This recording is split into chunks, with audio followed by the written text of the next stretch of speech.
8 лет, ученик 2 Б-класса Ашагастальской средней общеобразовательной школы. Стихотворение Василия Лебедева-Кумача. Севастополь. Восстань из пепла, Севастополь, герой, прославленный навек. Твой каждый уцелевший тополь взлелеет русский человек.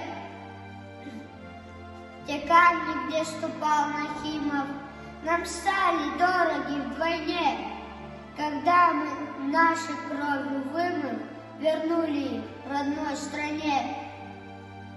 Израненный, но величавый, войдешь ты в летопись веков, бессмертный город нашей славы, святыня русских моряков. И наши дети внукам нашим расскажут в бухте голубой, как гордо ты стоял на страже, прикрывши родину с собой.